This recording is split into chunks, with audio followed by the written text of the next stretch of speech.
Political news, sports news, crime news કે તમારા રાજ્યના સમાચાર, હવે દરેક ખબર પર રહેશે અમારી નજર. ગુજરાતનો સર્વશ્રેષ્ઠ ન્યૂઝ ચેનલ. ચાણસ્મા નગરપાલિકા પ્રમુખ દ્વારા પાણીની પાઇપલાઇન નવી નાખવાનું તાત્કાલિક ધોરણે હાથ ધરવામાં આવી. આજરોજ ચાણસ્મા નગરપાલિકા પ્રમુખ દ્વારા પાણીની નવીન પાઇપલાઇન નાખવાનું કામ કરવામાં આવ્યું છે.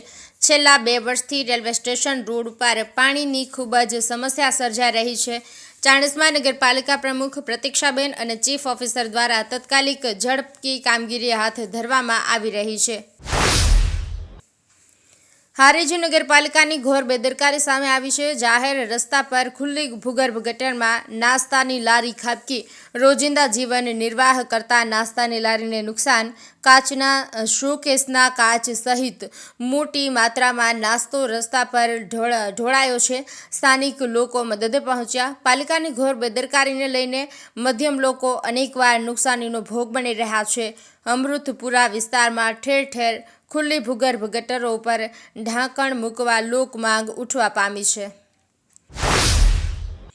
લગ્ન સંબંધને મજાક બનાવી દેનાર ટોળકી પકડાઈ. 16 લગ્ન કરનાર યુવતી અને તેના દલાલ સહિત 4ની ધરપકડ. 16 વખત લગ્ન કરી થોડા સમય બાદ યુવતી ભાગી જતી હતી.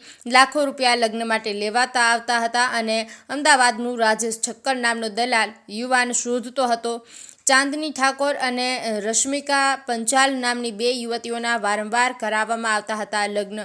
18 વખત લગ્ન કરી 52 લાખ રૂપિયા પડાવ્યા હતા. દર વખતે લગ્ન કરતી વખતે બોગસ ડોક્યુમેન્ટ આપવામાં આવતા, બોગસ આધાર કાર્ડ બનાવી યુવાનોને આપવામાં આવતા. ગુજરાતના તમામ જિલ્લાઓમાં છેતરપિંડી કરવામાં આવી. મહેસાણા પોલીસે 2 લૂંટેરી દુલ્હન સહિત દલાલની ધરપકડ કરી. રાજેશ ઠક્કરે કહ્યું કે અમદાવાદમાં 1200 મારા જેવા દલાલો રખડે છે. યુવતીએ પણ કહ્યું કે મને લગ્ન કરવા માટે દબાણ કરવામાં આવતું હતું. શિયાળામાં નિર્વાળ પ્રાણીઓને સહારો. હિરાણી ચેરિટેબલ ટ્રસ્ટ દ્વારા લાડુ સેવા. ચાણસ્મા શહેરમાં શિયાળાની ઠંડીમાં નિર્વાળ પ્રાણીઓને ખોરાક મળી રહે તે માટે હિરાણી ચેરિટેબલ ટ્રસ્ટ દ્વારા આજે શ્રી ફૂલબાઈ માતાજીના મંદિર ખાતે લાડુ બનાવવાની સેવા યોજાઈ. દર વર્ષે જેમ ધીરુભાઈ, વિષ્ણુભાઈ તથા બહેનો મળીને આ સેવા કાર્ય કરે છે તે જ રીતે આ વર્ષે પણ સૌએ ભેગા થઈ કૂતરાઓ માટે લાડુ બનાવી તૈયાર કર્યા. લાડુ તૈયાર થયા બાદ તે શહેરના વિવિધ વિસ્તારોમાં કૂતરાઓને વિતરણ કરવા પહોંચ્યા હતા. શિયાળાની ઋતુમાં પ્રાણીઓ માટે આ માનવતા ભરેલું કાર્ય સમાજમાં કરુણાનો સંદેશ પ્રસરાવે છે. પાટણમાં વરસાદી પાણીની સમસ્યા મુદ્દે મહિલાઓનો કારોબારી ચેરમેનની ચેમ્બરમાં સૂત્રોચ્ચાર સાથે હોબાળો કર્યો. વોર્ડ નંબર 11 પાટણ શહેરમાં આવેલી વિવિધ સોસાયટીઓની મહિલાઓ આજે નગરપાલિકામાં હલ્લાબોલ કર્યો હતો.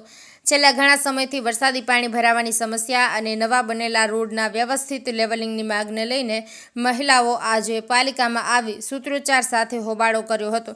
ચોમાસું પૂર્ણ થયાને 2 મહિના બાદ પણ ગટર લાઇન અને વરસાદી પાણીના નિકાલ માટેની પાઇપલાઇન નાખવાની કામગીરી શરૂ ન થતાં મહિલાઓએ કારોબારી ચેરમેનની ચેમ્બરમાં ઉગ્ર રજૂઆત કરી હતી. તંત્ર દ્વારા આજે જ ટેન્ડર પ્રક્રિયા હાથ ધરી કામ શરૂ કરવાની ખાતરી આપવામાં આવી છે.